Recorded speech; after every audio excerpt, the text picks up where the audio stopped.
அஸ்ஸலாமுஅலைக்கும். Hi friends, எல்லோரும் எப்படி இருக்கீங்க? எல்லாருக்குமே ஜும்மா முபாரக். இன்றைக்கான லஞ்ச் அண்ட் பிரேக்ஃபாஸ்ட் என்னென்னு பார்த்தலாம். பிரேக்ஃபாஸ்ட்டாக பொண்ணுங்களுக்கு கடையில் வாங்கின சிக்கன் பீஸா இருந்தது, அதை ஹீட் பண்ணி வச்சுருக்கேன். எதனாலன்னு சொல்கிறேன். நேற்று நைட்டு பார்த்திங்கன்னா கடைக்கு கொஞ்சம் திங்ஸ் வாங்குறதுக்காக போயிருந்தோம். அப்போ இந்த பீஸா ஃப்ரெஷ்ஷாக போட்டுட்டு இருந்தாங்க. இருக்கட்டும் அப்படின்னு சொல்லிட்டு நான் வாங்கிட்டு வந்துட்டேன்.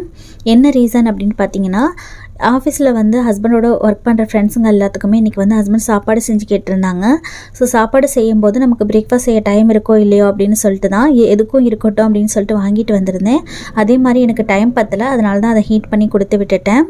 இன்றைக்கி என்ன ஸ்பெஷல்னு பார்த்தீங்கன்னா, மட்டன் பிரியாணி, அதுக்கப்புறமா பாயில்டு எக்கு, கிங்ஃபிஷ் ஃப்ரை பண்ணியிருக்கேன். கத்திரிக்காய் பச்சடி செய்யலான்னு சொல்லிட்டு கத்திரிக்காய் ஃப்ரை பண்ணி வச்சுருந்தேன். பட் டைம் இல்லைன்னு சொல்லிட்டு அப்படியே வச்சுட்டேன். இது கூடவே ஸ்பெஷலாக ப்ரெட் ஹல்வா, அதுக்கப்புறமா சலாட் கட் பண்ணி வச்சுருக்கேன். ஹஸ்பண்ட் பேக் பண்ணுற கேப்பில் பார்த்தீங்கன்னா கத்திரிக்காய் பச்சடியும் செஞ்சு முடிச்சாச்சு. அல்ஹம்துலில்லாஹ் நல்லபடியாக பேக் பண்ணி கொடுத்து விட்டாச்சு. இன்றைக்கான லஞ்ச் அண்ட் பிரேக்ஃபாஸ்ட் பார்த்தாச்சு. நாளைக்கு பார்க்கலாம். பாய்.